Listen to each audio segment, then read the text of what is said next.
Hall of Fame Stadium, just in the shadow of the legends of high school football.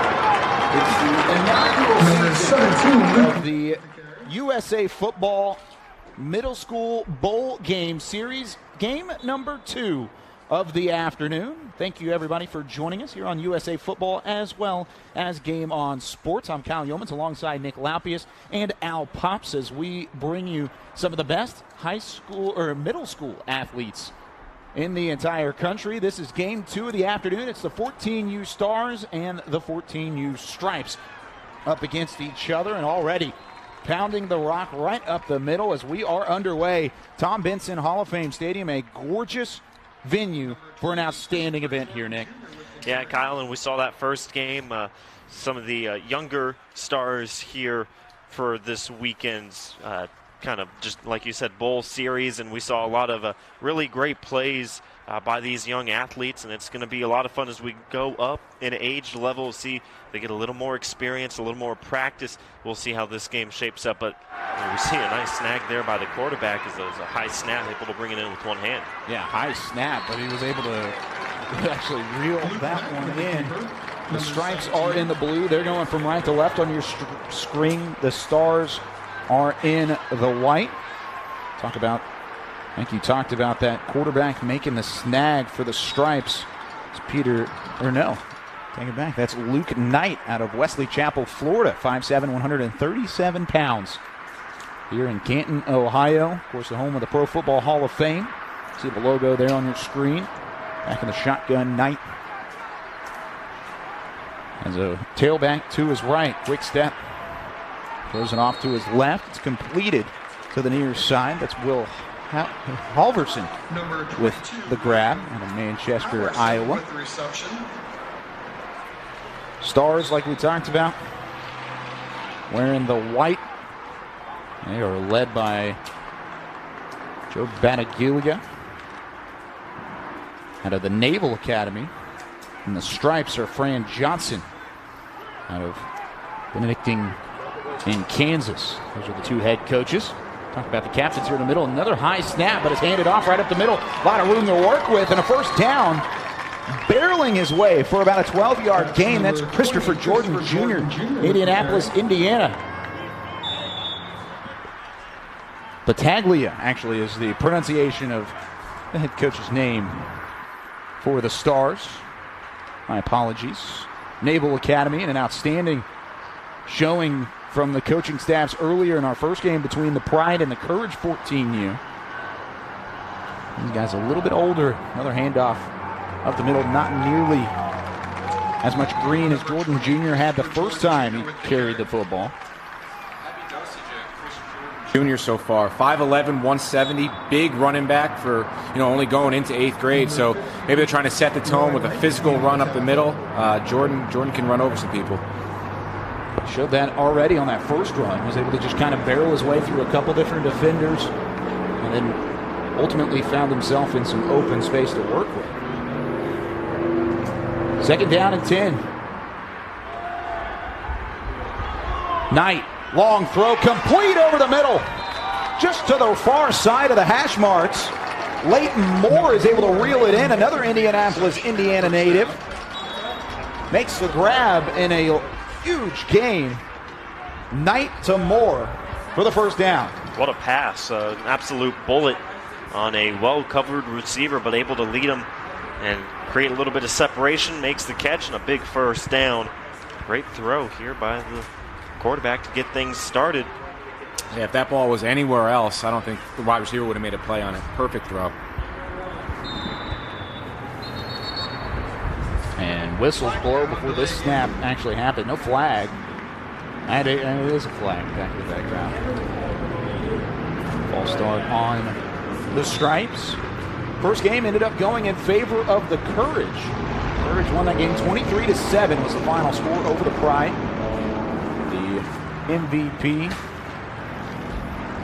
in that game was Luckamy Jr., just an outstanding individual linebacker who was in the backfield seemingly every play. Another handoff left side, bursting through the hole and all the way inside the 10-yard line before he's wrapped up and taken down in his first carry. John Butow out of Charlottesville, Virginia, makes the play, and he gets a first down here for Team Stripes.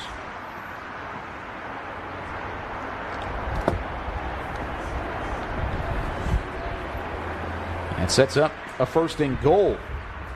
Stripes knocking on the door already. We saw this early in the first game. The Courage, who were also wearing the Navy jerseys, were knocking on the door, but they threw an interception. We'll see if the Stripes can change their luck here. Bouncing his way inside, reaching for the pylon. He didn't get there, but he is just inside that 1 yard line. Another great carry, though, from Butow. Good stop right there by Noah Moore, number 52. Came downhill, just keeping him from reaching the end zone there. Second straight run there for Butow. Gains about 9 on the play after he gained 14 yards the previous play. Early on here in the game, showing a little bit of elusiveness, a couple of shifty moves out in the open field, make a couple of defenders miss, and right there we saw the good strength to get all the way to the 1. Knight again. Butow barrels his way inside past the goal line, breaks the plane, and the Stripes are on the board. Just looking to his right, Luke Knight with the throw, and then Butow was there out of the backfield. A nice little roll route there, and easily works his way inside. And it's 6-0 after the touchdown. Well, Butow definitely made his presence felt here on the first drive. A couple of big runs, and right there able to make the catch and go out toward the outside and find the end zone. Again, very good opening drive for the Stripes. We saw some good passing from Luke Knight. Some good blocking from the team wearing Navy in game number 2, allowing their backfield to have a little bit of time to get some space, get up to that second level. A very successful opening drive. I swear football is not supposed to be that easy, guys. They made it look beautiful right there. Only took them 4 minutes and 33 seconds to get to the end zone, went 75 yards. And just like that, we've got ourselves a 7-0 lead as the PAT was good from the Stripes. Well, here come the Stars. They haven't even had a chance to get on the field yet. And they already find themselves down by a touchdown and a quick handoff up the middle. Once again, these tailbacks tend to be really the star-studded heroes that we talk about beforehand. That's J.T. Smith Jr. out of Charlotte, North Carolina, as he barrels his way forward for about 6 yards or so. 10-minute quarters, no kickoffs here in the Middle School Bowl Game Series. Each team will start on the 20-yard line. It's actually an 80-yard drive the first time out for the Stripes, and a nice play in the backfield. Tyler Gant out of Missouri, 6 foot, 210 pounds. He's got some speed as well. Was able to get into the backfield and blow that play up quickly. Basically resets the drive. Now 3rd and 10 on the way. Gant's a kid who came to multiple camps during our camp season from May or through February through the first weekend in June. Also plays tight end on the offensive side of the ball, so you see that quickness and athletic ability to make that play in the backfield. Looking left, got a receiver trying to break back toward the ball. Good coverage there from the Stripes, and just not able to get back over there. Is that far wide receiver. Kind of look at these numbers, kind of tough to see. I think it's Jalen McKenzie that was trying to get back over there. Either that, or it was pushing Flippin. That's a Kayshawn Flippin. Wow, what a name there too. Fourth down, though. And that one is just underneath. The punts are dead. They're going to throw a flag here. Not sure exactly what's going on. Yeah, they just called a false start on the punting team, so they'll have a chance to try that again. I'm pretty sure that they will take that one, Nick, instead of having the fumble given up on the 14-yard line. It looked like the receiver and the defensive back on the near sideline, they started kind of fighting before the play had even started. They started with a little bit of contact, so I'm not sure, just miscommunication on the field resulted in the fumble. But yeah, you're exactly right, just takes the 5-yard penalty rather than giving the Stripes the ball right there near the 15-yard line. especially how easy they were able to move down the field in the first drive. Yeah, definitely so. So with 4:04 left here in the first quarter, 7-0 Stripes as they do take the ball back here. We will start on the 47-yard line. Gotta love the music played in between. 47-yard line, handoff, good hold put there by the offensive line for Trayvon Alford, a Richmond, Virginia native. Takes it for about a yard and a half. I saw the line open up there for the tailback, but instead the Stars were able to kind of turn around and really make a nice adjustment to get to him before he could go anywhere. Kind of turned it into a nothing. Let's throw off into the right, trying to aim for Joshua Carey. Jackson Smollett also in at quarterback for the Stripes this time out. I tell you what, Kyle, as we move up in age group, obviously you can have a little more size. This offensive line for the Stripes, a very big offensive line. One person that kind of stands out is 6'4", 280-pound Miles McVeigh out of St. Louis, Missouri. McVeigh, again, 6'4". You're not going to miss him out there on the offensive line. Just a very solid offensive lineman, pretty good pass protector. As we'll see right there, his man actually got through on that last play and got right to the quarterback. So I don't know, everything that maybe the broadcasters jinxed. He's making you into a liar there, Nate. Right on cue. Yeah, he is definitely a big body, but nice job that time getting around it there by the Stars. 6'4", 280. He actually just celebrated his 13th birthday yesterday. My goodness. So happy late birthday, but holy cow, you were a massive human being. So I'm 20, and I am 5'10" or but so. You're not really a great example of that. Well, but I'm just saying, you're like, just not a big human being. Someone who just turned 13. I know we didn't get you on camera for the start of this game. I mean, you'll see it at the start of the next game, but just saying. Oh, this punt is caught right at the 38-yard line. It's game 2 of 3, ladies and gentlemen. We've got a long day ahead of us still. It'll be at actually the 36-yard line here for the Stars. Stars on that first play only went 3 and out. Did not get a first down before they were forced to punt.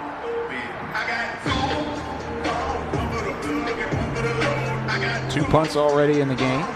Touchdown drive early on from the Stripes side. Now the Stars take back over.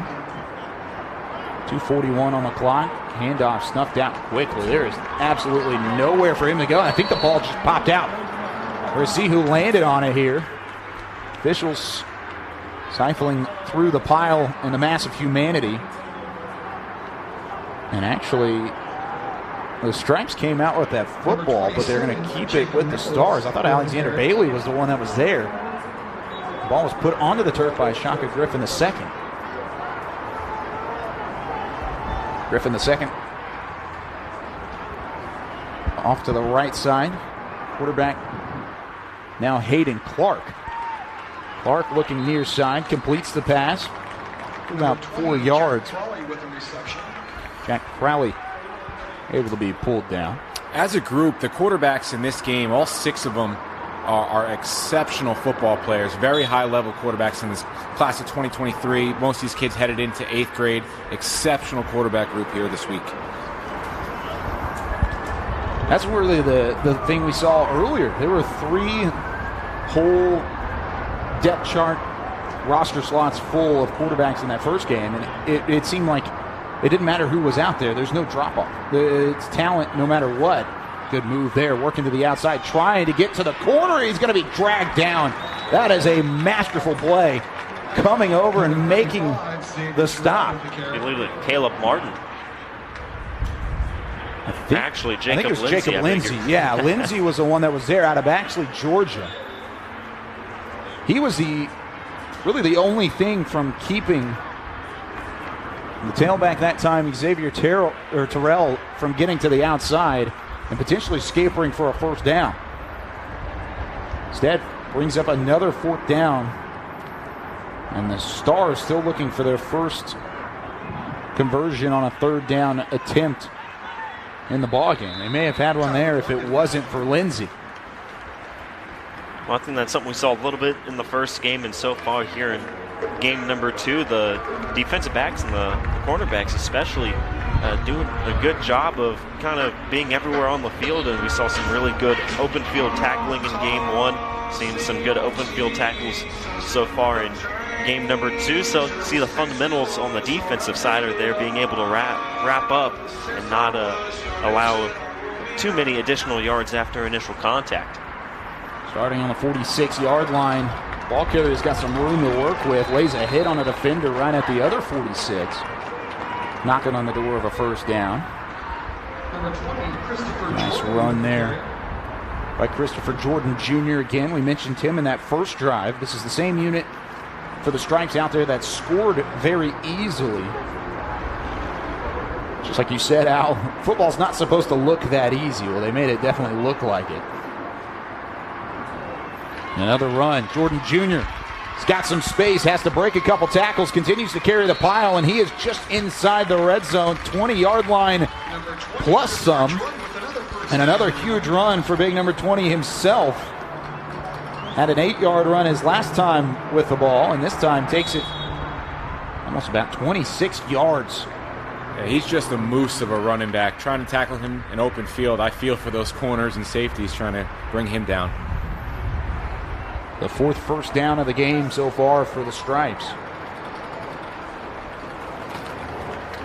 And it looks like they're going to bring the quarter to an end. Through one here, 7-0. Stripes leading the Stars.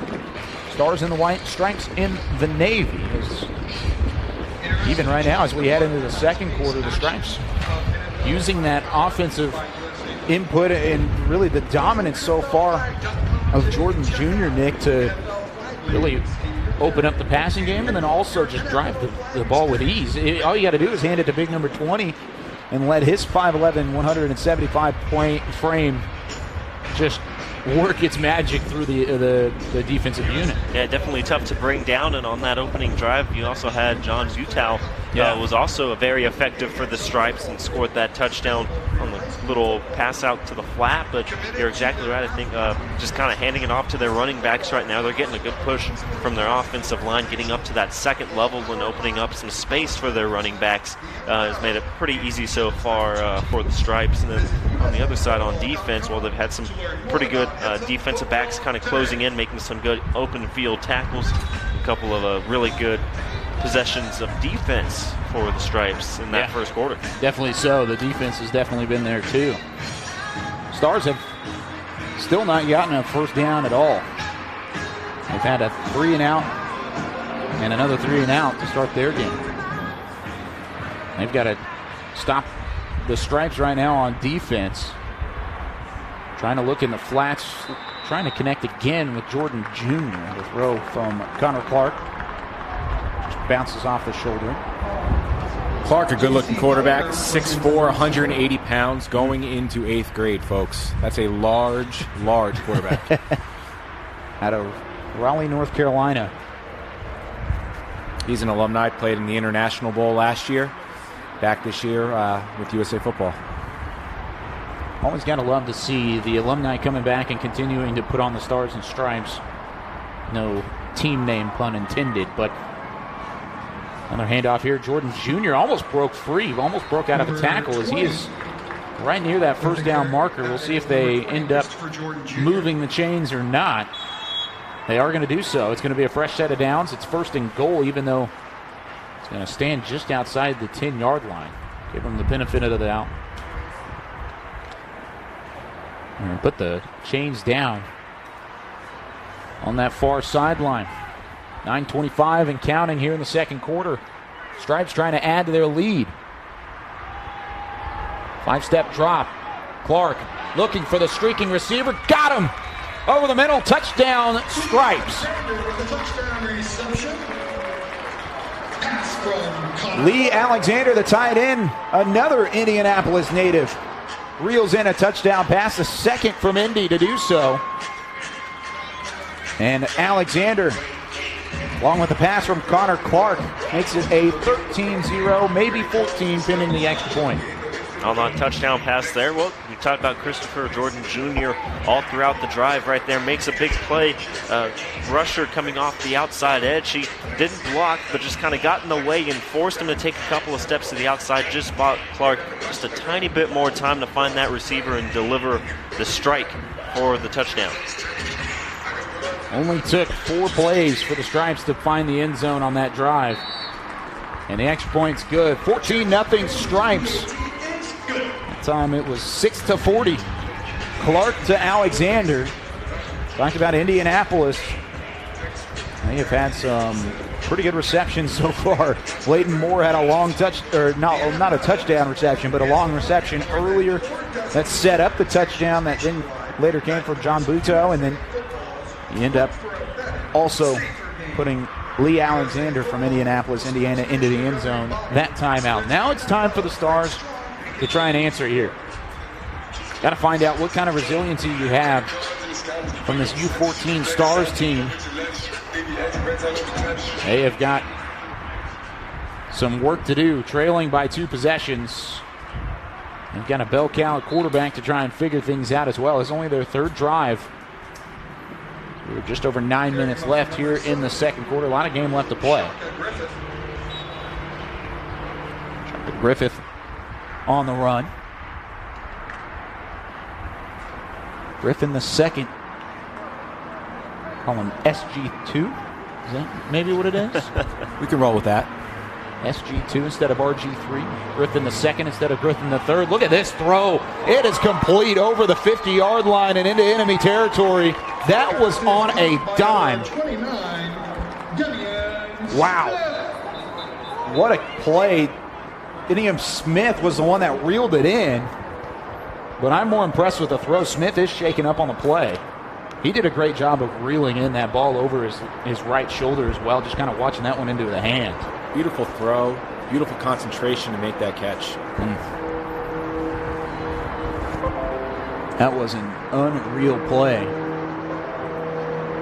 Throw went about 30 yards on the money. Ended up being a gain of 33.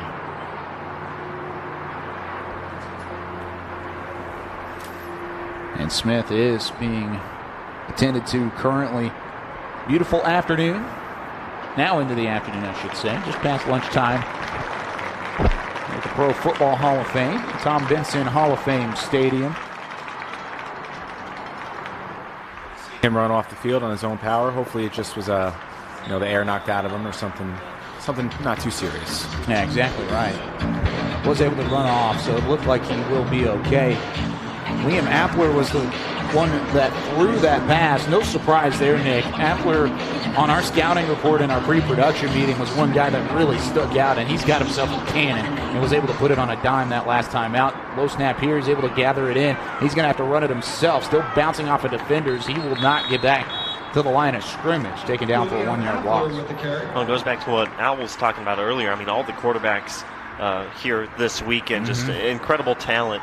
And this is just another example. Appler, like you said, a perfect throw about 30 yards or more. At such a young age, it's pretty cool to see that these young quarterbacks really just the natural talent that they have, and you see once they start getting this kind of coaching, this potential there is just almost unlimited for these young quarterbacks. They're going to let him swing it again. He's got a wide open man downfield. Catch is made, and he's going to trot his way in. Jalen McKenzie scores for the Stars. Another dime thrown by Appler. And the Stars have their answer. The second straight pass play that goes over 33 yards. This one all the way to the house from 47 yards out. And it's 14-6. Point after on the way. We talked about it yesterday, as we mentioned in our pre-production meeting. We thought this team was going to be able to throw the ball all they wanted, and on that drive, Appler made us look good with what we talked about yesterday. Definitely. So that one, 47 yards to the house, and the PAT is good as well. 14-7. It's back to a one-possession game. Now it's back to the Stars' defense and see if they can hold up against a pretty stout Stripes attack that they have been able to do, or that they have been able to show so far on the offensive side. That was a pretty play by McKenzie once he got the ball in his hands to pick up those yards and eventually reach the end zone. He's going to East St. Louis High School once he gets there. In 2 years, national public school powerhouse. Good to see the pipeline strong for them. Lots of great players coming out of East St. Louis High School. Kevin Winslow, who was immortalized just across the parking lot in the Pro Football Hall of Fame. Some other great notables coming out of East St. Louis Senior High School. We'll tell you about it after this play as it goes for about 8 yards on the run attempt. Yeah, Brian Cox, if I'm not mistaken, played in the NFL and is now a coach. Former Dolphins and Bears NFL player.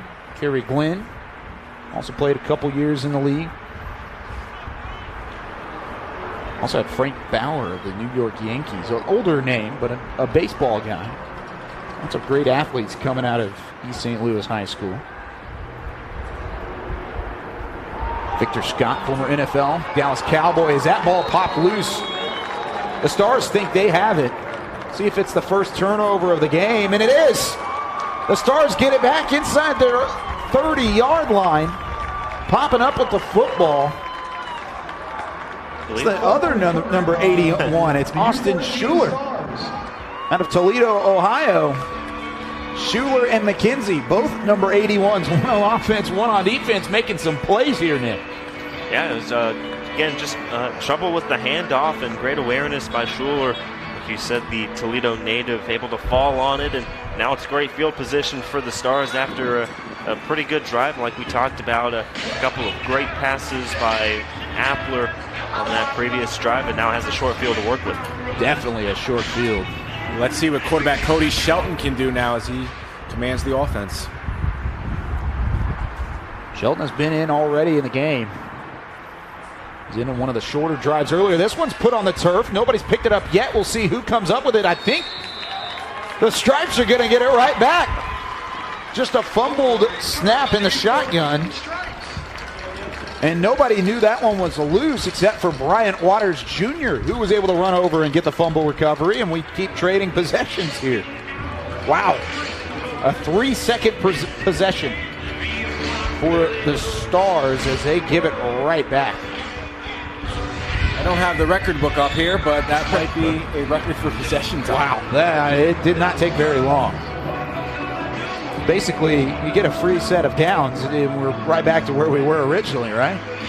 I mean, that drive started at 6:42, and it ended at 6:31, or 39, excuse me. They're going to go deep on the first play, over the top of the defense. Oh, my. Goodbye. Go for the home run ball, and you definitely end up with it. Osanubi out of Avon, Massachusetts, goes all the way. Well, that one only took 8 seconds, Al, in terms of drive time. Again, football's not supposed to be this easy, fellas. Good play. Nice pitch and catch right there. Beautiful play by Osanubi to take it into the end zone. Osanubi just showed off his speed. He was shot out of a cannon on that far side, got behind the defense, and it really allowed for an easy throw from the QB there. Yeah, all week at practice, he was taking the top off the defense, and he just did it again there. Wow. That was magnificent. Osanubi scores. The PAT is good, and it's back to a 14-point lead for the Stripes. The Stars definitely had their chance. They recovered the fumble and very quickly turned it right back over. That drive started at the 36-yard line, and it only took one play for the touchdown. Health and safety information and articles on how to advance your Man, we've seen some pretty displays of passing early on. Still 6.5 minutes to go in the first half. There, Knight with a second touchdown pass. Clark also a touchdown pass for the Stripes. And on the other side, Appler, a couple of nice passes for the U-14 Stars. Here go the Stripes. Nice spin move, trying to avoid that tackle. J.T. Smith Jr.'s back out there, the Charlotte Number native. 25, J.T. Smith with the carry. Stars really need to answer here, especially with halftime looming large. Gave the quick handoff to J.T. Smith. He was able to gain about 2 yards. Really made a little bit out of nothing. That was a hard-fought 2 yards to get there. 3 receivers to the right. Snap back. Another good throw, but they're open receiver, I should say. The throw, however, not there, as they were looking to try and compete it there to Miles Massengill. Looked like Massengill, when he turned around, might have lost sight of the ball, and the last second able to pick it up and tried to make a diving effort. Not able to do so, and now very quickly it's a 3rd down for the Stars, and kind of like you talked about, halftime coming up. Got to try and convert and keep this drive going. 0 for 2 and 3rd down opportunities. Stripes have been able to hold strong every time they've gotten past 2nd down. See if they can do so again. Shelton has to go out of the pocket, and he's not going anywhere. Big Bryant Waters Jr. comes sniffing down for the sack. Snack. Yeah, man, he ate him up there anyway. So it's 4th down and 13, or 4th down on the 13, I should say. As Waters Jr. just got in there, and there was nowhere for Shelton to go. Showed off the closing speed there to be able to track down the quarterback. He was working on his way, trying to get toward the edge. Like you said, Waters Jr. not allowing him to do so in big sack, and now we'll have the Stripes. Again, field possession, very good field possession with just over 5 minutes remaining in the first half. Yeah, they're going to start running about the 33-yard line. No, they're going to give it to the 40. 40-yard line for the Stripes as they already lead it 21-7. Just over 5:05 left here in the second quarter. Keep in mind, these two teams, because of the lightning we had the other night, did not get a scrimmage in. Yeah. So for the offense to be clicking like this for the Stripes this early, very impressive. You haven't seen the athleticism. They got 3 wide receivers to the left. Instead, they hand it off, and they're going to go right side. Good tackle there from the Stars. This is big number 23, Tayshawn Lindsay, Wyndham, Maine. Trayvon Alford with the carry. Alford was the ball carrier, but that was taken down for the 1-yard gain. Good swarming defense there, and to put that into perspective, at the Baltimore Regional Camp, Alford was clocked at a 4.7 in the 40. So for those guys to track him down on the outside, they were moving as well. 4.7 40 as an 8th grader. I wish I could have said that. Complete pass off to the left side, just right around the numbers before. And there he is again. Tayshawn Lindsay with a tackle. Sets up 3rd down. 3rd down has not been friendly to the Stripes either. They did have the touchdown run on 3rd and very, very short, right up on the goal line. But other than that, they have not converted on 3rd down just yet. They do here, though, an easy 1st down and more for Trayvon Alford. Number 9. Alford, another big body as a tailback, 5'9", 150. He looks even bigger than that down on the field. You know, speaking of him in the Baltimore Regional I mentioned before, he came to that camp as a defensive end. I pulled him aside. I said, "Do you play defensive end?" He goes, "No, Coach, my grandma just signed me up for it. That's why I came and played." That's unbelievable. And he's playing running back where he should be. Just signed up as a defensive end. I think you were telling, and Nick, you can remind me of this. There was a story of something that he said to you, Al, or what was it? He was just happy to play anywhere. My grandma just signed me up. I'll play running back if you need me to. I said, "Son, you have a 4.7 40 and you're going into 8th grade. I think toting the rock a little bit is where you got to be." I have it written down. I think he'd said something to where I score touchdowns, Coach, was kind of his response. I want to score touchdowns. It's a football version of Ricky Bobby. I want to go fast. I want to score touchdowns. 3:08 left here in the second quarter. Stars just reeling right now to try and get a defensive stop. 2nd and long. They were able to get it to a 3rd down in that last set of downs, but now it's a little bit tougher with the goal line starting to creep up on your backside. Of course, 15 minutes for halftime. We'll step away at that point. Then we'll be back for the 3rd quarter of action. 3:08 left here in the first half. 21-7 in favor of the Stripes. Stripes in the blue. The Stars are in the white. The way that I've remembered that, at least throughout this first half, is the Stars on the flag are white, and the Stripes are not. However, the Stripes are red on a flag. So it wouldn't necessarily help. It worked for one team. Stars are white, yeah, and then by process of elimination, well, the Stripes. Yeah, you get rid of 50% of the play there. That throw way over the top of the defense, and that was a little bit closer than I think even the Stars thought they were going to get, or that the Stripes were going to get to that point. Will Haverson almost was able to reel that in with one hand. I might have lost my mind at that point. That would have been unbelievable. It was a good throw. Just over the top. Haverson almost able to get there. Jackson Smolik, the quarterback right now for the Stripes. 3 receivers to his right. He's got a tailback on that right side as well. And he's going to dump it back off to Alford. Alford is swallowed up quickly into the backfield. Jalen McKinsey, or that's Austin Schuler, excuse me, getting into the backfield. Ref was blowing his whistle, but Alford refused to go down. Yeah, no, he kept on churning, didn't he? And it does set up a 4th and long. I believe we have another timeout here. 2:47 left. Already had the 4 touchdowns scored. We've had 4 punts, 2 fumbles. These 2 fumbles happened at 3 seconds on the game clock. Anyways, 3 seconds apart from each other. There's a big moment, big opportunity wasted from the Stars. You had the ball right around the 35-yard line, a very short field.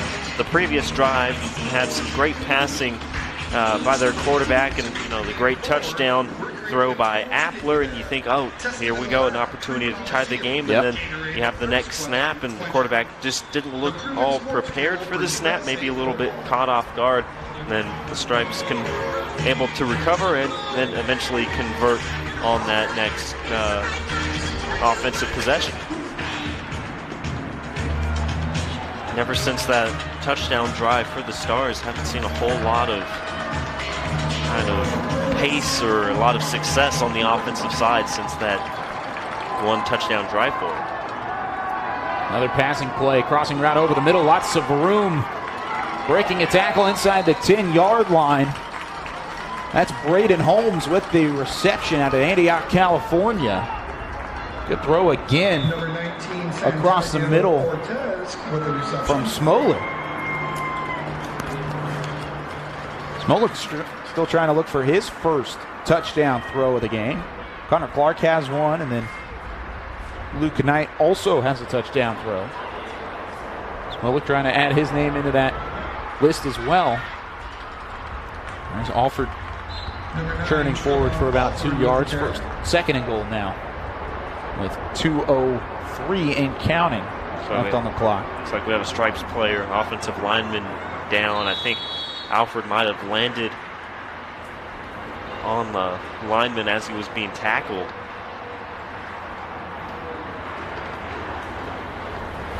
And you never want to see that. You get rolled up on pretty easily. Miles McVeigh is the player down. St. Louis, Missouri. Talked about this in the first game, but 37 different states represented here this weekend as a part of the USA Football Middle School Bowl Game Series.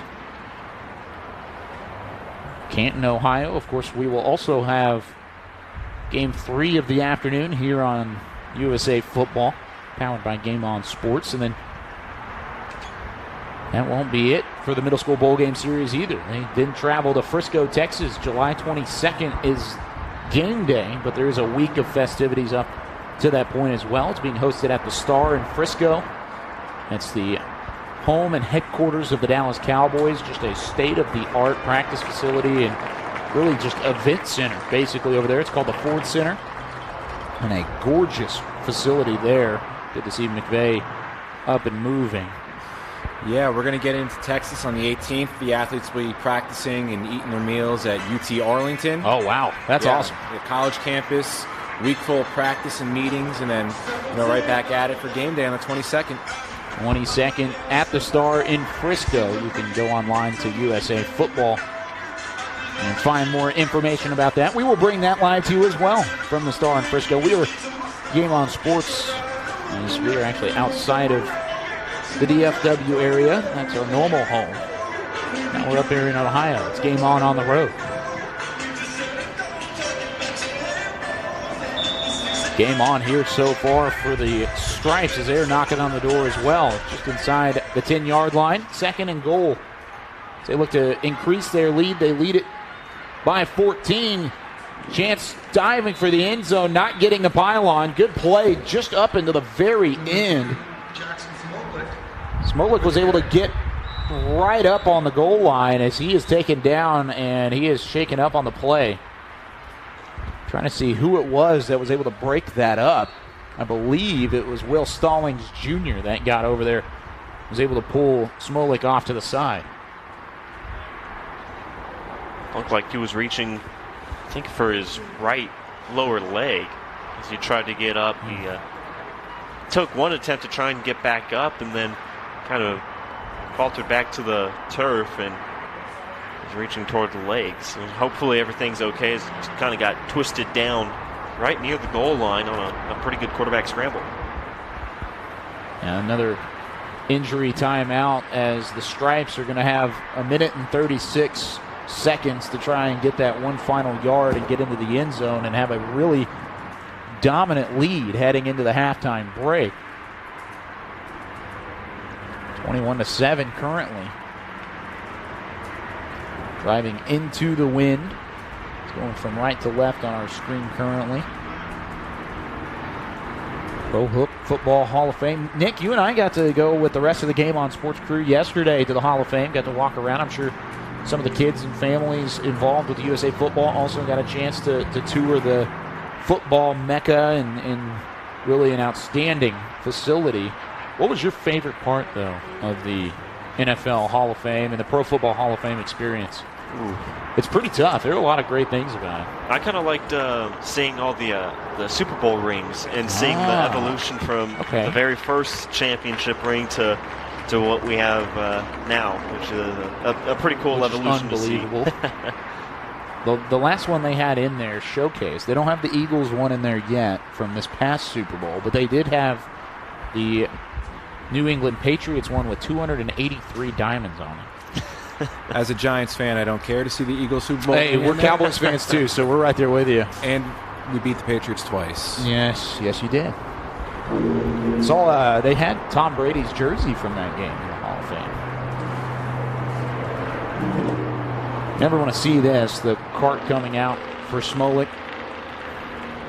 Jackson Smolik out of Adel, Iowa, 5'9", 140 pounds, as he's going to be carted off at least for the next couple minutes just to speed things up. I'll tell you what, I couldn't tell with the helmet on, but Smolik's got a head of hair. Oh my, he's got some locks on him. I was just going to say, some golden locks he's got. He's replaced here on the 1 yard line, trying to pound it in, and they do just so. Well, there's those touchdowns he was talking about. Yep. Trayvon Alford out of Richmond, Virginia, pounds his way through, took the handoff for Connor Clark. It's the first rushing touchdown that we've seen on the game so far. And pending the point after, potentially a 21-point lead heading into halftime for the Stripes, as they have been dominant really from the get-go. Watching Alford run, a very physical runner, almost seems that once he gets contact, we'll see the first defender makes contact with him. Almost looks like he goes into a second gear, turning those legs even more and running through defenders. Flag thrown, false start, and makes it a little bit tougher on the extra point. Yesterday during our pre-production meeting, they had to come out and change the goalposts. They had them as NFL goalposts. Changed it back to the high school size field goal. The uprights. And we see here, looks like that one is good. It is. That's a great kick. Jackson Fain, he was in the first game, kicked the field goal, and that one made it look easy. Yeah, overall, the kicking game has been strong for the first 2 games, through the first 6 quarters, actually. Very good legs on both these guys. Yeah, only the one missed PAT in game 1, but other than that, the kicking has been extremely good. Fain on the Stripes side, and then on the Stars side, you had Tyler Morgan. Talking about how we were out of Texas. He's also out of Texas, Berkshire, Texas. Seen a lot more of the Texas athletes in that July 22nd game in Frisco. Here in Canton, though, it's 37 different states, 36 other than Texas, that are represented. One out of Ohio, Indiana, Illinois, Iowa, North Carolina, everything on the East Coast. So much talent throughout the country, especially at this level. Back of the shotgun, snap taken, 3-step drop. He's going to have to escape the pocket. On the run this time, it's Hayden Clark, and he's still not going down yet. He's being pushed back behind, but his forward progress gains about 5 yards on the carry. Kind of ran out of space to work with there.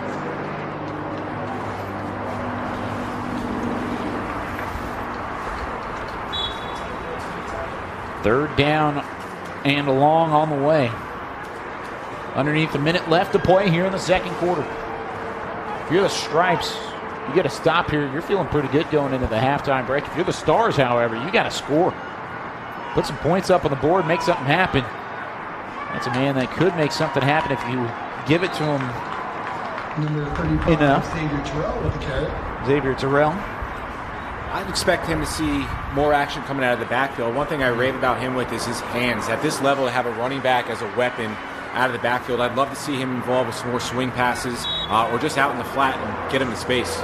Wasn't able to get to the first down markers that time. And with just about 15 seconds left, you're going to send out the special teams unit, and they may just let this clock run down. There's about a 4-second difference in the shot clock and the game clock.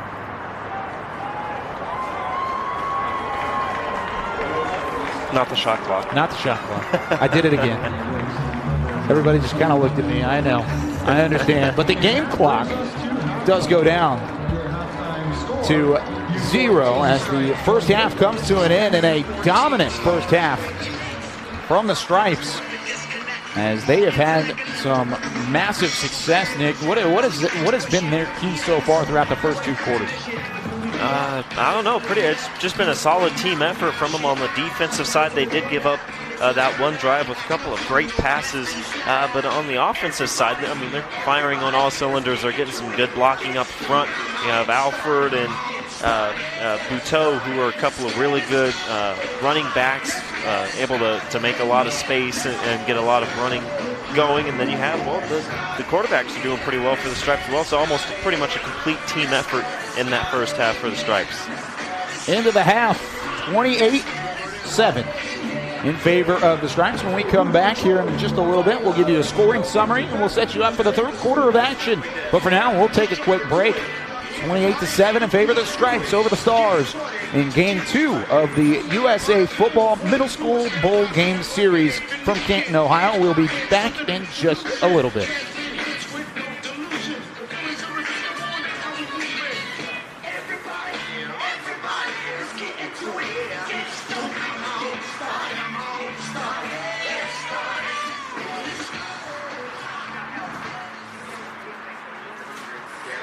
Today to introduce our rookie tackle pilot program.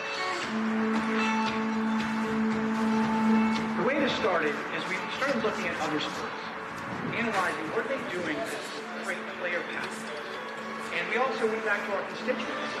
Many are already doing some form of modified game. So we looked at those best practices and we brought them in-house and examined how we can advance those ideas into a national stage. Rookie tackle is a bridge, man. That's sort of part of the tackle. The flag rookie tackle, 11-player tackle. 11-player tackle. It's a great game. We want to test what does that journey look like to get to the 11 player. Baseball has T-ball to coach pitch, to player pitch. USA Hockey has players going cross-ice. It's a smaller field. Field divided in half, where you can have 2 games happening simultaneously. Coaches are allowed on the field. 2-point stances for all players on the field. The rosters are smaller. We've eliminated special teams to get more snaps on offense and defense.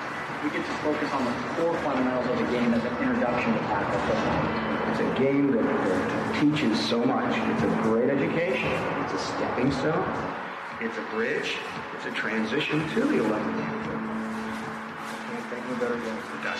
You know, rookie tackle, it just helped us give kids options and get kids ready to play the game where they're at.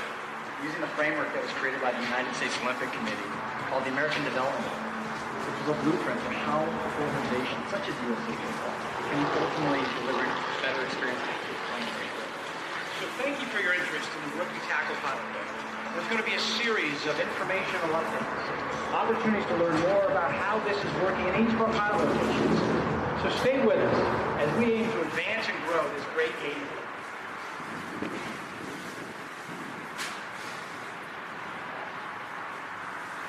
I have a unique perspective. I played 7 years professional football, 5 years in college, 4 years high school, a year of youth football. So I see that side. I know that role. But I also got the chance to really immerse myself in martial arts. So how do you merge the two? In football, in contact in particular, is a very specific and very defined skill set. It really is. It just hasn't been well defined before. It's not helping you all. It's not just about speed. If you look at martial arts, you correlate that to how do I generate more force with greater control to execute an objective. It's just an efficient movement to the body. That's what contact is. That's what tip of the spear provides. Low to high with the hips, lift, and then take me backwards. Everyone's been doing something forever. Well, we do it this way. Why do you do it? Because we've always done it this way. What if a football player approached skill development like a fighter? Everything has a why to it. Everything has a why and a direct application, and then a skill development component to it. You don't see fighters running around the head out. They're always protecting themselves. They're always in a good posture. They can deliver a strike, but they can also probably know our basically why we can't take 2 lateral steps. You're going to learn exactly where to be and how to do it. What postures and checkpoints. Because it's easy to say, take a step here, take a step there. We want people to feel it. Relax. So tip of the spear is not really inclusive to one position. It's all positions where contact occurs. Who's going to teach you how to apply technique to ski? And that's what tip of the spear does. At the end of the day, when we're trying to move a guy backwards, we don't have to push him. If you get him from here to here, it's much easier to move a large man. How do we optimize everything about this game? How do we make this game more exciting? How do we make our players better? So you were using a drive of the feet to try to move the man back.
A beautiful look at the inside of the Pro Football Hall of Fame here in Canton, Ohio. It was just off into the distance, and you got to see some of the gorgeous facility here at Tom Benson Hall of Fame Stadium last night at sunset. It's a gorgeous event and a gorgeous place to have the event in. Kyle Young's back alongside Nick Lavius.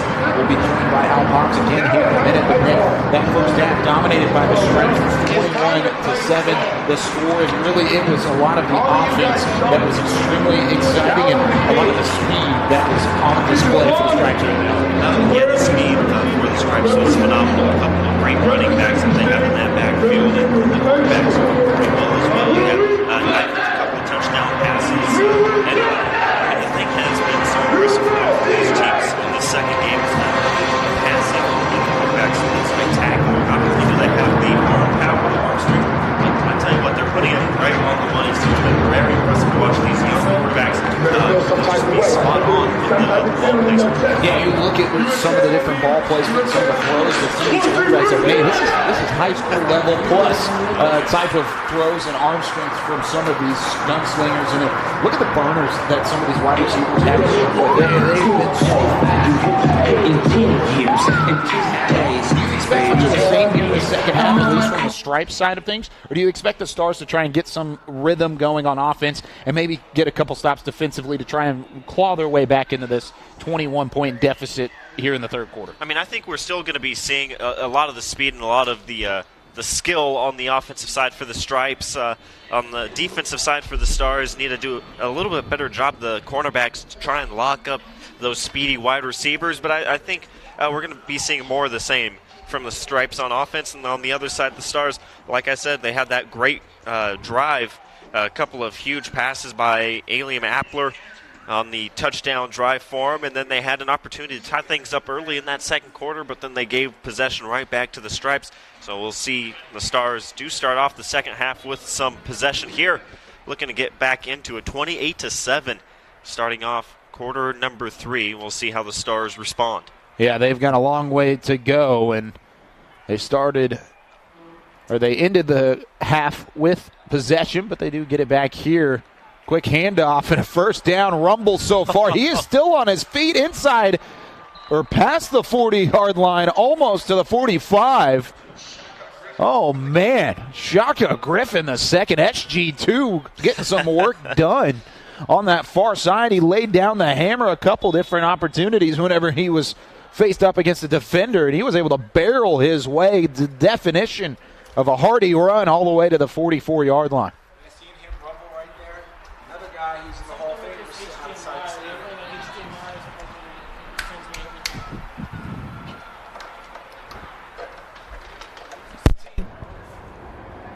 Snap is up and high again.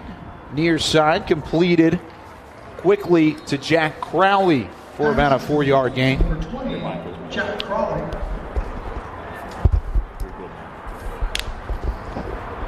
As Crowley reeled that one in for like a, what was that, about a 5-yard gain. Almost to right at midfield. Just a reminder, the Stars going from left to right on your screen. They're in the white jerseys, at least from left to right here in this third quarter. The Stripes, who are leading 28-7, they're in the navy.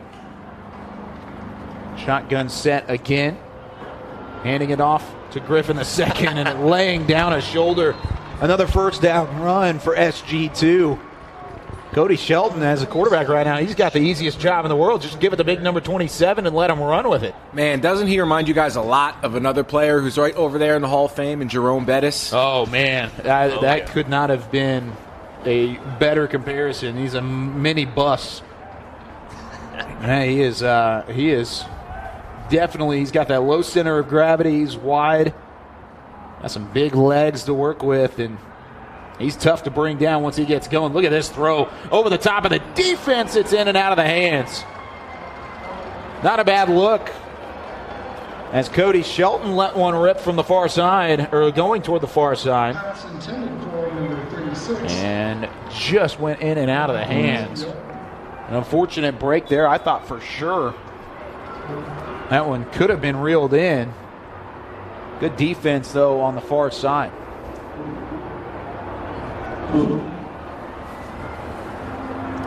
Back to the shotgun, 2nd and 10, 43-yard line. Stars trying to get back into things. One way to do it is give it to Griffin. My goodness, he will not go down. That's a 3-yard gain. That should have been a 2-yard loss. As quickly as the Stripes were able to get back into the backfield. Man, you couldn't pay me to try to tackle him when he's running downhill. Not at all. I'm excited to see where he ends up going. He's only going to get more athletic. Maybe bigger. Hard to imagine, but imagine once he gets into high school and gets to work in that weight room day in and day out at a high school level. It's definitely going to be something to watch. Yeah, that's something crazy to think about. Another good play defensively there from the Stripes. It was number 32 in on the tackle, Bryant Waters Jr. We've called his name a couple times defensively.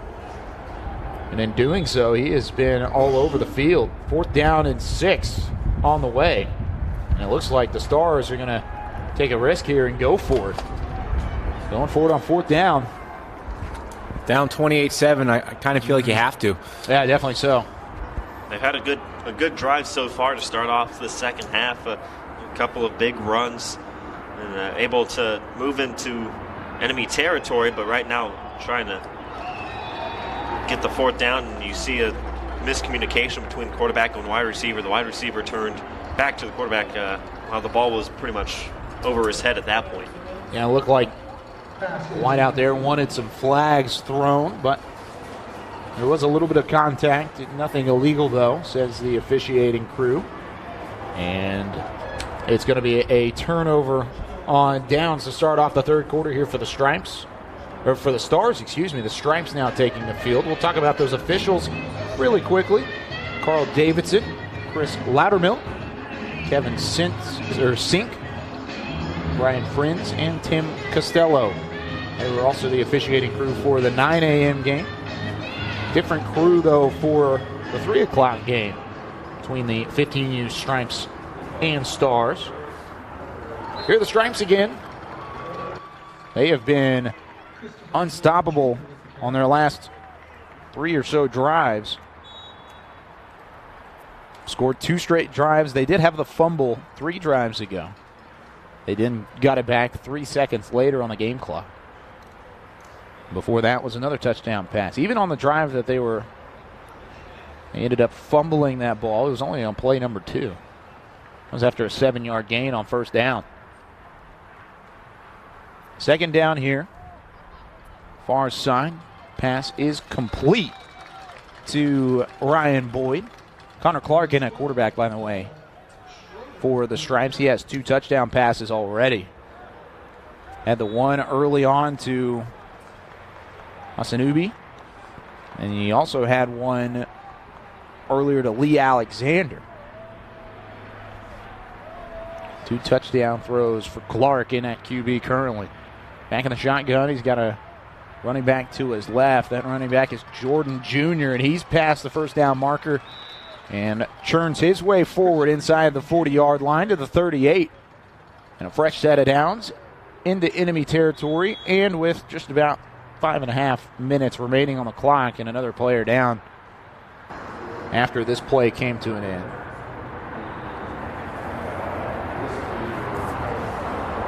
Try to see who it is. It's down currently. It's Donovan Lewis out of Westminster, Maryland.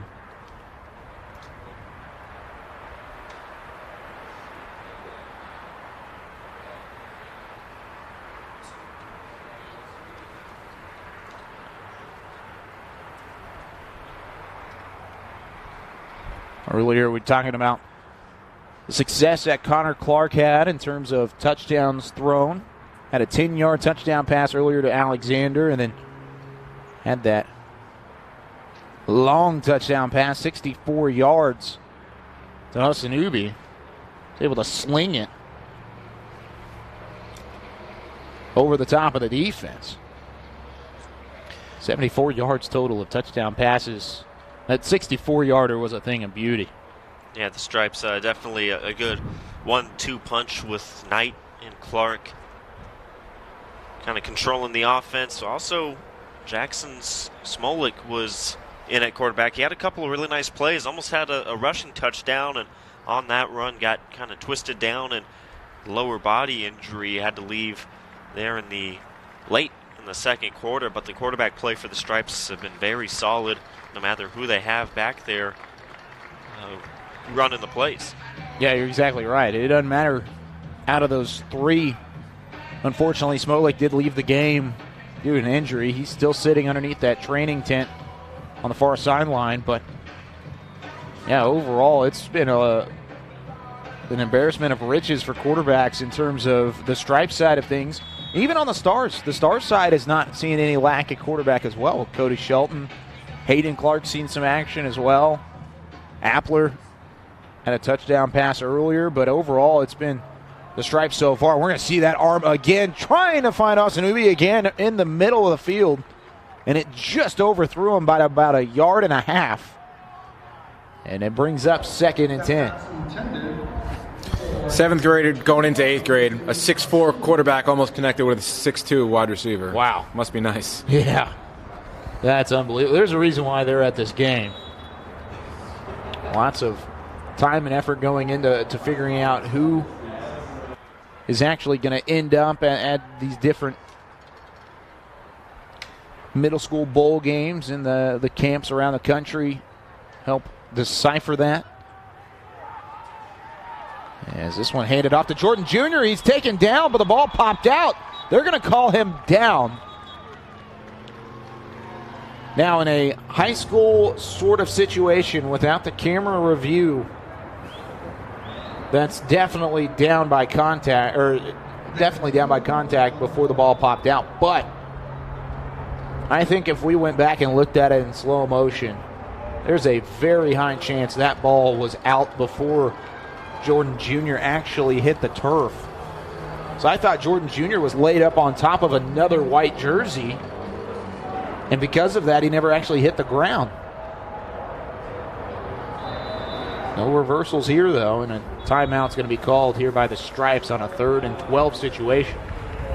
I agree with you, Kai. It looked like he was on top of one of the other players as he was being dragged down, and usually, like you said, in the review situation, if that ended up being the case, then it would be a reversal. The Stripes or the Stars would get the ball back, but like you said, no reviews or anything, so the play stands, and now timeout as the Stripes want to talk things over for this 3rd and long and try and put another touchdown up on the board. 4:41 remaining in the 3rd quarter. Stars right now are meeting not only with the current defensive unit that's on the field, but they're also meeting on the sideline. One of the coaches on that Stripes coaching or the Stars coaching staff on the near side brought everyone together and really gave a spirited speech. I got to see it through my binoculars. They're trying to will their team back into this. This ball pops out, still loose, but it almost got intercepted. Oh, man, that almost turned into a Stripes turnover as they batted it around, kept it up in the air as long as they could, and the Stars almost came over and made a grab. But instead, it is going to bring it up 4th down and 12. Clock does stop with 4:37 left. And, wow, that could have been bad pretty quickly for the Stripes. They're trying to turn around and make something happen. Bunting unit now out here for the Stripes. That's something else that's been fairly impressive throughout this first game and a half is the punters have done a good job of getting some good punts out there. A lot of distance on the punt so far and been able to do a good job. So that's talked about the kicking game a little bit earlier and only one missed point after. Yeah, the kicking game has been half, and now the punters are doing their job. Yeah, definitely solid. That one goes into the back of the end zone. Sets things up here for the Stars at the 20-yard line. They've had some positive drives so far in the ball game. They've just not had as much success as the Stripes have, going for the home run ball. You can kiss it goodbye all the way to the end zone. That's the second time those two have connected for that type of play. Liam Appler to Jalen McKenzie. That's almost identical to the play that they had that scored from 64 yards out their last time on the field together. Wow. What a play, and like you said, just a great pass. That's the second touchdown for these two to connect. Liam Appler gets his second and gets the Stars back on the board, and that one's just another pretty display of passing. Yeah, sail it over the unbelievable. cornerback and find his receiver. Wow, that one 80 yards. I am amazed at the throw there from the Stars. Oh, man. Appler has himself a cannon. Just an absolute cannon. Wow. 80 yards, and it made it look easy. And then you look at McKenzie and the way he's able to get back behind the defense. I don't blame him for going back to that same play. Run a seam route on the left side of the field. Just go numbers and tell him to run as fast as he can. Appler will get it to him. And that's exactly what's happened not once but twice now. That's the only play that the Stars have scored on so far in the ball game. And with 4:18 left here in the third quarter, wouldn't be surprised to see Appler back out there with McKenzie out on the left side, out wide, and just run a seam. And McKenzie's a good target to have for quarterbacks. Has a big frame, sure-handed wide receiver, and we saw the speed right there. As soon as he's able to reel in the pass, it's lights out. A no doubter for those two. Gets their second touchdown of the afternoon. Couple more substitutions in here for the Stripes as they continue to try and add to their lead. John Buto in at tailback. Also got Luke Knight back in. He was the starter for the Stripes. Three-step drop. He's going to have to reel out to his right side. Finds an open receiver and delivers a bullet to about the 37-yard line. Great throw by Knight and the awareness to get out of the pocket. Felt it collapsing around him and then looked forward. Found a wide receiver in Jacob Nicholas out of Illinois, and Nicholas was able to reel it in for a nice first down gain. Absolutely exceptional footwork on that play. Bought some time with his legs and fired it in. Looked like a veteran quarterback escaping the pocket and trying to find an open receiver. Also, just to have the presence of mind to know who's behind him, how much time he's got. Here he's got the read option. He's got a lot of room to work with. It's a foot race. Bye-bye. Good night, Luke Knight. He takes it to the house for 6. Touchdown number 17. Wow. Footwork. Yeah. Oh, the footwork was there that time. The read option, and the Stars had no idea what had hit him. After that, it was over. Knight just exploited an entire Stars defense, and the Stripes grow their lead. It's now 34-14, and PAT on the way. Maxim Fain on for the extra point. It's the longest rushing touchdown we've seen in this game. Had a long rushing touchdown earlier of 86 yards. That one is up and good from Fain. 35-14. Stripes continue to tack it on. Man, these quarterbacks can do it all, can't they, man? Well, what wheels we saw from Luke Knight right there. And the previous play, the play right before that one, talked about the footwork, able to roll out and buy a little bit more time and then deliver a strike, get another first down. And then the next play, great read on the read option. Did a good job of reading the defense and being able to pull it back in time. Made the right call and then able to kind of weave his way in and out of traffic. And once he got to that second level, a couple of safeties tried to converge on him, but just too fast. So Luke Knight on that drive showing a little bit of everything. Appler back in at quarterback. Was in the shotgun, took the snap, but the pocket collapsed almost immediately as the Stripes' defensive line was able to collapse in. Still was able to pick up about 2.5 yards on that carry, though. The story for the Stars offense has been Appler to McKenzie.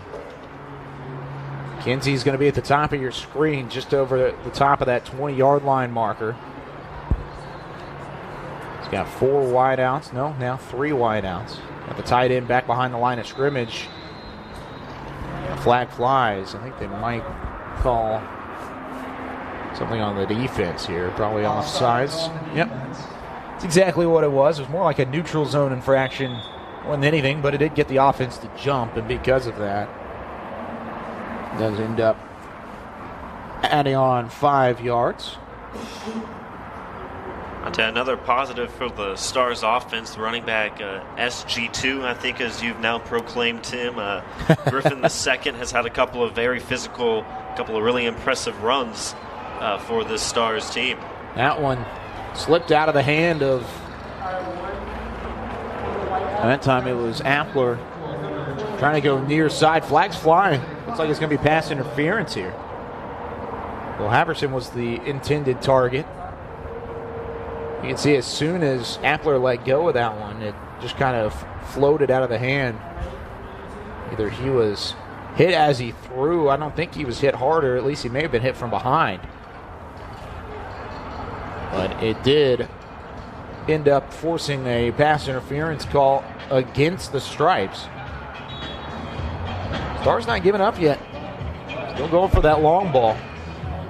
Once again, you've got McKenzie, top of your screen. Playing in that zone coverage. Handoff up the middle. A lot of green to work with that time. Xavier Terrell bouncing his way to a first down. Good hole opened up there by that offensive line. They got a good push up against the Stripes. Terrell was definitely able to utilize that. 3 receivers to the right side here for Appler. He's got Terrell to his left. Instead, going over the top. Trying to aim near side. That time his intended target was Braden Holmes. You mentioned Appler with Terrell to his left. That should be nothing new to those guys as their regular season teammates. So they line up like that pretty often. Yeah, how much you think those high school coaches are licking their chops seeing those two coming up the pipeline? Man, they got to be ready to go for the next 4 or 5 years. I'm sure they are just ready to rock with those two working together. Quick handoff. This time to Griffin. The second shakes off a wimpy tackler inside the 30 before he's finally dragged down. A nice job by Ryan Adams just to be able to drag him down before he had open spaces in front of him. Once again, Griffin II. Good patience by him and an excellent block by number 53, Robbie Cheddarkin, on that play. Came and kicked out the D-end, and Shaka ran up. Fresh set of downs here for Appler and the Stars trying to get back into it. Griffin right through the hole. Flag thrown. He's got some extra room. He's going to go all the way to the end zone. Griffin loving it. And it is going to be holding. It's coming back. Thought that initially that flag was thrown right in that holding spot. And unfortunately, the 30-yard touchdown scamper from Shaka Griffin the second is actually going to end up walking its way back about 10 yards. Saw that a couple times in the first game. Good touchdown runs, and they just ended up just not working out because of a penalty.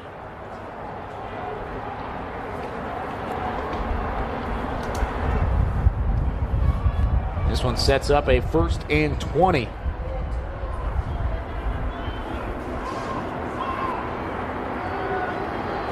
Give it back to Griffin II. He's taken down pretty heftily here. 13 seconds left in the quarter. Looks like it is going to just tick on out. Griffin looks... Griffin shaking up on the play.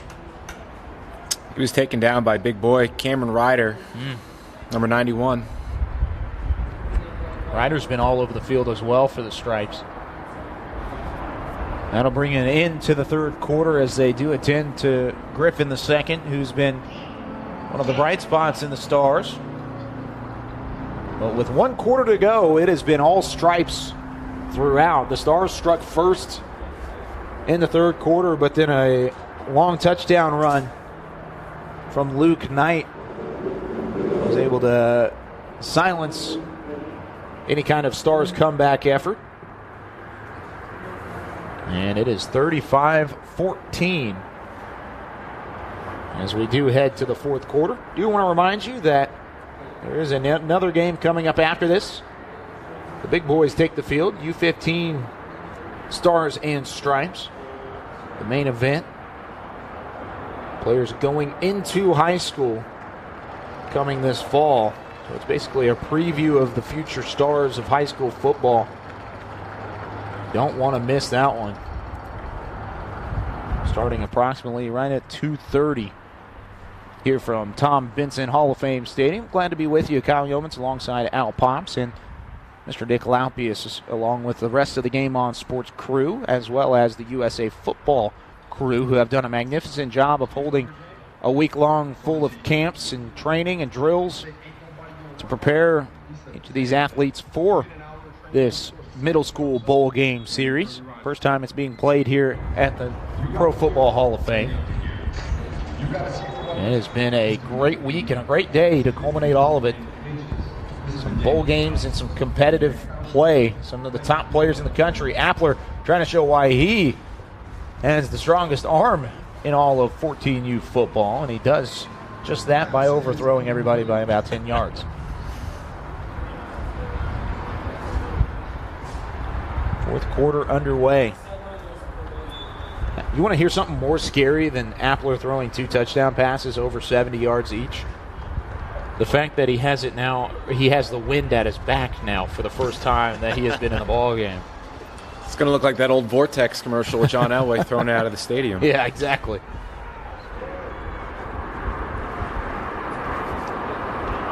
This time ranging to his left.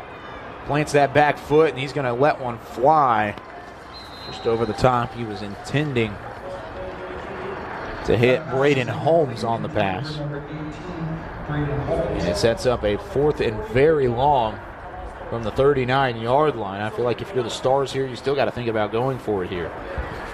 Looks like they are setting up to do just that. Absolutely, and I think you got the right quarterback in the game at this time to do that. We've all seen his arm. I mean, I don't know what Josh Allen looked like in his arm strength at this age, but I can't imagine it was anything close to what Appler is doing currently. I don't even think Josh Allen was playing football at this age. I think he started in high school. He was one of those late bloomers, as this one does go out of play. And it's another turnover on downs. The Stars give it back, and the Stripes are hyped about that one.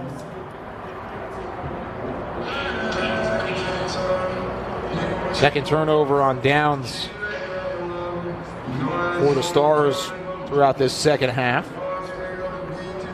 Turned it over to start the third quarter. Do the same to start here in the fourth. 9:44 left in the ball game.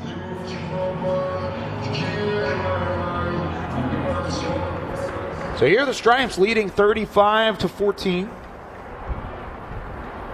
Clark back into the game here for the Stripes. Gives it far side, I should say, to Paul Schroeder. That was a one-handed grab. And I believe Ryan Boyd, the wide receiver, was able to reel that in. Yeah, it was Boyd, not Schroeder. Excuse me. Something scary. Boyd, who just made that nice play, teammates with McKenzie, who scored the 2 touchdowns for the goodness. Oh, my.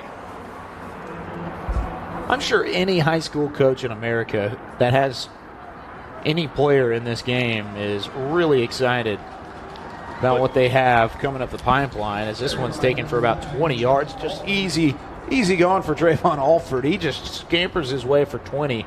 No big deal.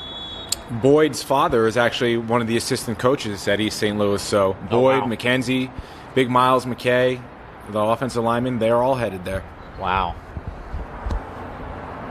That is scary good talent from East St. Louis High School. Here's Clark. Quick throw completed right on the numbers, breaking free and heading toward the pylon. He's going to get there. Touchdown, Osanubi. His second.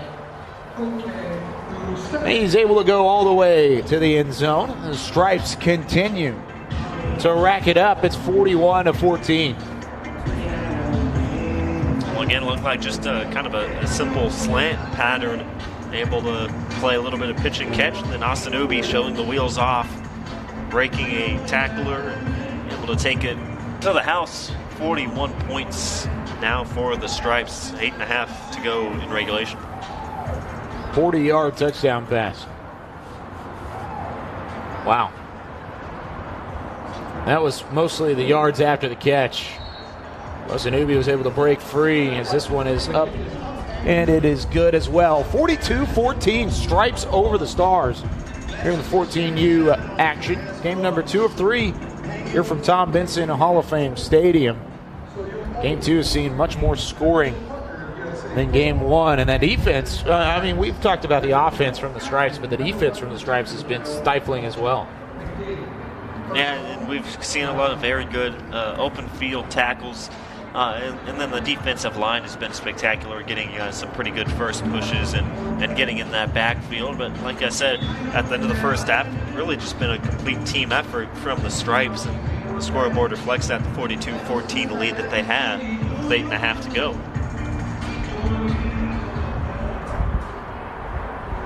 Three receivers to the left. Cummings, Georgia resident, back in at quarterback. It's Hayden Clark. Toss this one to J.T. Smith Jr. for a quick carry. Actually, I believe they called J.T. Smith Jr. on the PA. I believe it was actually Xavier Terrell who got dragged down after about a gain of 1. Just past that 20-yard line. Terrell still in the game. Off-centered and off to the back behind Clark. Gives this one on the sweep.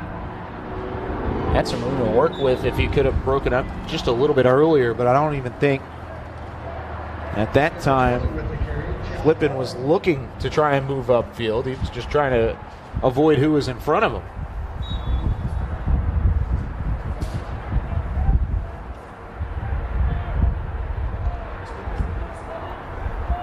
Third and 10, almost with a blink of an eye. Here was 7:15 left in the game.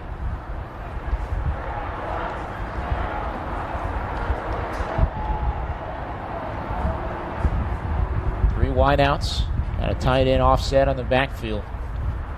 They're going to hand it off up the middle. Gain of about 6, which makes this a 4th and manageable should the Stars want to continue this drive. Looks like that is going to be the case. Let Clark try and orchestrate something here with now 4th and 3 on the docket. 6.5 minutes remaining. 4th down. It was friendly early on here for the Stars, but since then they have not had any success. This time, trying to push forward, leading for the first down. He got it. That second effort, able to push him past the line of scrimmage into positive yardage, and then he was able to barrel his way even more past that first down marker. Fresh set of downs here for the Stars as they keep the drive alive.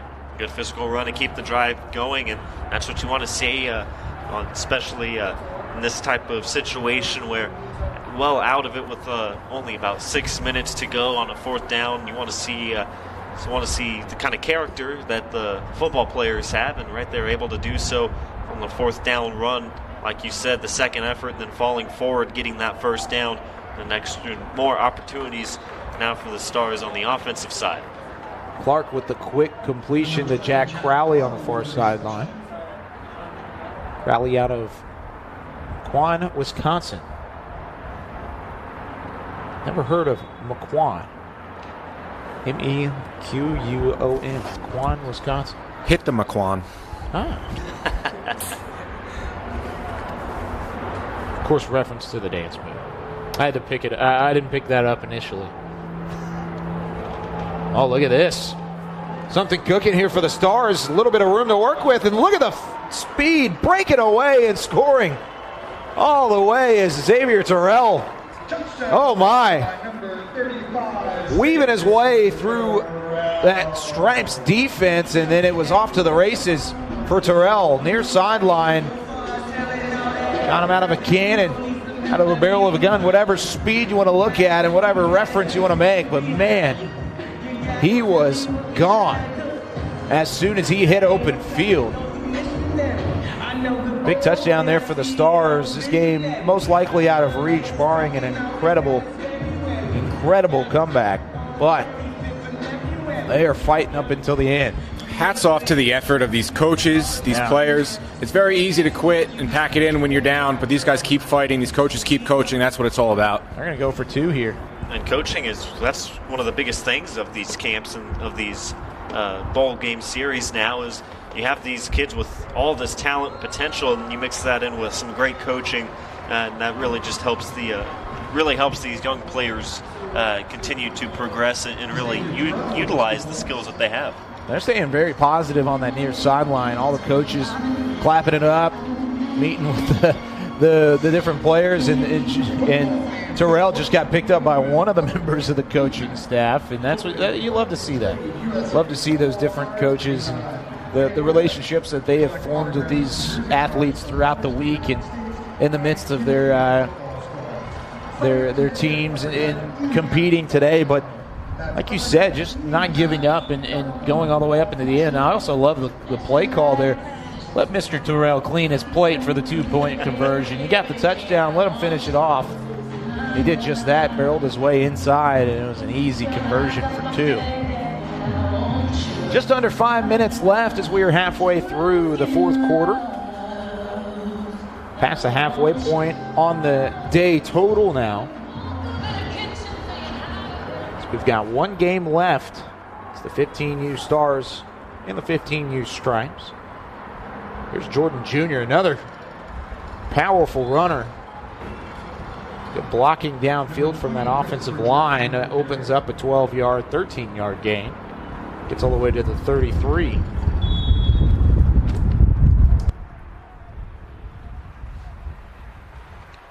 And Nick, I'm not sure if you caught this, but how long was that touchdown run from Terrell? Say 70 yards. 70 yards roughly?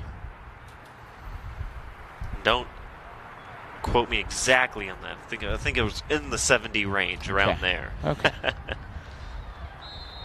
Jordan Jr. again on the run.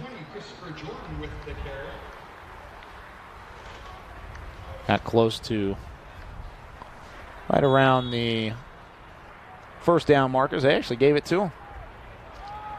Ends up with a fresh set of downs here for the Stripes. I'm interested to see who's going to win MVP and who's going to be your Wolchuk Warrior of this game, because there are a lot of different candidates on this Stripes team that have really shown out. Defense swarming against Jordan Jr. that time, bringing him down for about 1.5 yards of gain.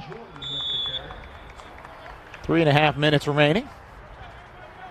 It's always tough in these types of situations. You get to single out one player for extraordinary performance when there's really so many players worthy of that kind of acknowledgement. It's really just been a pretty fun game to watch. We see this where the Stars have made a couple of spectacular plays on both sides of the football, and the Stripes have been solid all around. So it's been a lot of fun and just a ton of talent on this field here in the middle game of today's trio of middle school bowl series, whatever it was called, the USA Football Middle School Bowl Series. Oh, Nick. Oh, man. It's been a long day for you, right? Yeah, it's been a long couple of days. Of course, this is the Canton leg of the USA Football Middle School Bowl Game Series. Next one will be in Frisco in the Texas ranks. That'll be an outstanding event in itself as well. Cowboys headquarters up in Dallas. The Ford Center at the Star is where those games will be held. Back in the shotgun, that's the speedy Luke Knight, who scored a long touchdown run last time he was in the ball game, and a timeout called. Stars calling timeouts here, trying to preserve the clock, and it's 3rd down and 7 whenever the timeout has concluded. 3:22 left up on the game clock. Same field here at the Pro Football Hall of Fame that will induct the class of 2018 on August 4th. So just a little under a month away from now. Terrell Owens, Ray Lewis, Randy Moss, Brian Urlacher, a bunch of different names inducted into the Pro Football Hall of Fame.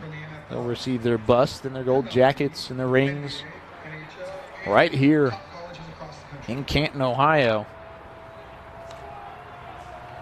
Outstanding honor for those individuals, and it's an honor for these individuals to be able to play on the same field. Of course, the Hall of Fame game will also be played here at Tom Benson Hall of Fame Stadium between the Chicago Bears and the Baltimore Ravens. That game also taking place that week. It will officially kick off the NFL preseason and get set for 2018. That'll be a magnificent game. Big names there. Some of the quarterbacks. Got Mitch Trubisky for the Chicago Bears, and then Lamar Jackson, Joe Flacco, RG3, 3 magnificent quarterbacks for the Baltimore Ravens. And, of course, the Lamar Jackson addition in the NFL draft is a huge talking point for the Ravens. And you talk about the Bears as well, and they've got Mitch Trubisky, but they've also got a pretty good running back there too, Jordan Howard, another youngster. This one is punted deep just outside the 22-yard line. I did want to go through this. I've had this note, and I haven't talked about it in either the first or the second games today, but there are a number of former USA football alumni that have been taken in the NFL draft.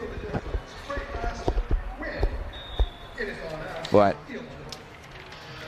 the future is bright is basically the gist. Yeah, this program definitely does an amazing job to take this young talent and, oh my goodness. Oh, that one's picked off. Nice play defensively after the interception by Braden Holmes. But wow, William Belton, number 34 at Jacksonville, Florida. He wanted to end the day with a pick, but he does just that. Wow, I was just talking about the future for some of these individuals, but man, William very rudely interrupted me, but no big deal because he just came over and read that pass like a book. Oh, yeah, he made that look easy, didn't he? He came out of nowhere, able to kind of jump the route, make the catch, and then a nice little return. So now with the ball on the 15 for the Stripes, another opportunity to put another touchdown up on the board. Still running hard, almost to the first down marker is John Buto. Scored the first touchdown of the game after reeling in a touchdown pass from Luke Knight. But just listen to some of these alumni that have been drafted into the NFL over the last couple of years. Shaquille Griffin, Shaquille Griffin, both of which playing for the Seattle Seahawks. You've got other players like Ben Gordon, Samaje Perine, Corey Coleman, who is a standout in the Big 12 at Baylor. He's playing just down the road in Cleveland. Kevin Hogan, QB out of Stanford. Jameis Winston, Todd Gurley, some of the bigger names. Malcolm Brown, the DT out of Texas. Devin Funchess, Bryce Petty, Michael Bennett.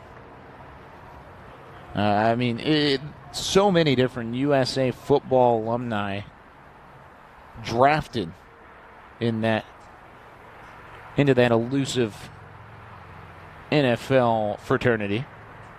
First down and short. Jumping toward the goal line and hurdling his way in. It's Jordan Jr.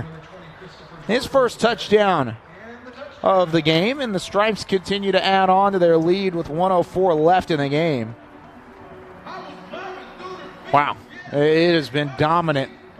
And Coach Al said it very early in the game or in the day, but said, "Hey, football's not supposed to look that easy whenever it's played like that." And that's exactly what the Stripes have done all day. Al is definitely looks smart on that one as the field goal is up and good. 49-22 the score, and that might very well be the final. Yeah, Jordan Jr. right there showing the athleticism, leaping into the end zone, and like you said, a pretty easy drive for the Stripes. So, it's always easy when you get to start off on your own or on the 15-yard line of your opponent. It goes back to the interception from the defense, and the Stripes continuing their all-out team effort here in this game. Just over a minute, 62 seconds to go. There's also one other player I did want to mention that was a USA football alum, Tyrann Mathieu, the Honey Badger. Also playing in the USA football ranks before he became an NFL superstar. Now with the Houston Texans. Yeah, so again, this program takes, the best of the best for these young age groups, and with all the natural talent that they have, combine it with the coaching and just being around, your peers of the same kind of skill level, and really helps grow and utilize all that talent, that potential that they have. And right there is a big list of why this is so successful. Yeah. Why it's such a popular thing, why it's such a big deal if you're invited to these things. And, obviously a big moment for these kids when they get invited to this game and get to go through all these camps. Shotgun formation with 26 seconds left. They're going to hand it off up the middle.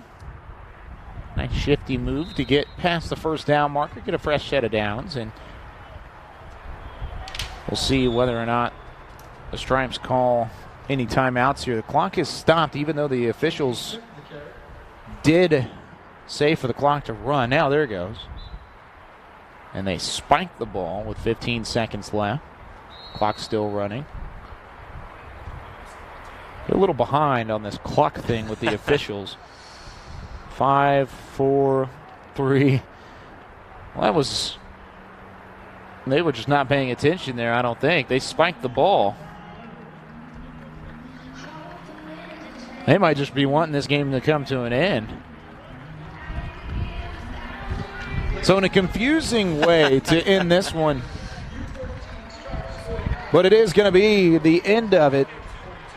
The Stripes 49 and the Stars 22. Final score. I don't know what it is about the Navy jerseys, but both teams in the Navy have won today.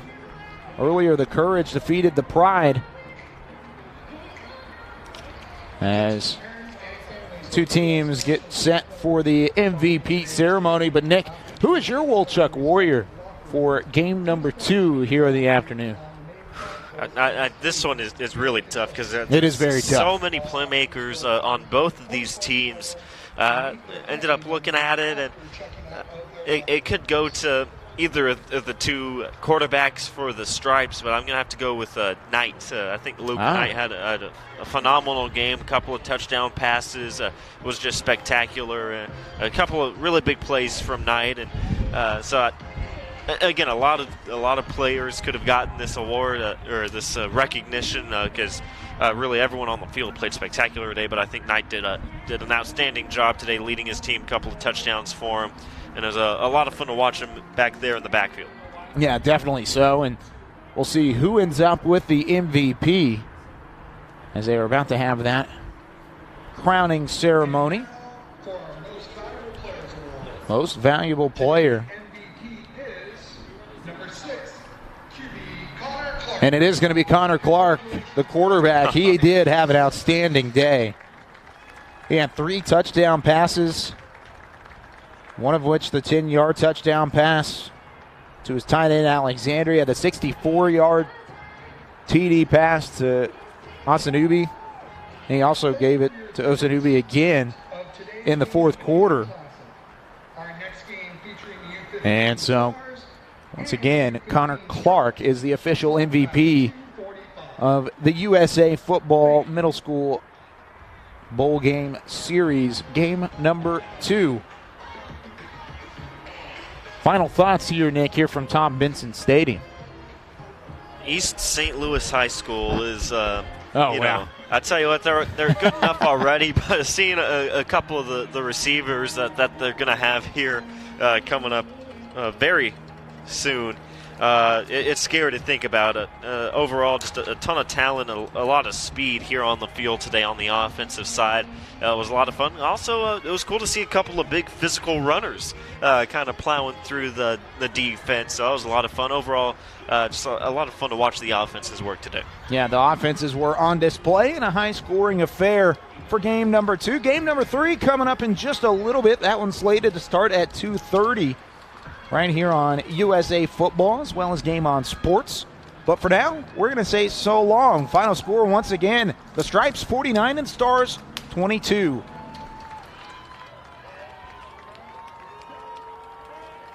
Game On Sports, Fred Garner for Troy Guder, Silviano Moncada, and John Knoll, along with Al Pomps and my partner Nick Laupius. I'm Kyle Yeomans, once again saying so long from the Football Hall of Fame Stadium in Canton, Ohio.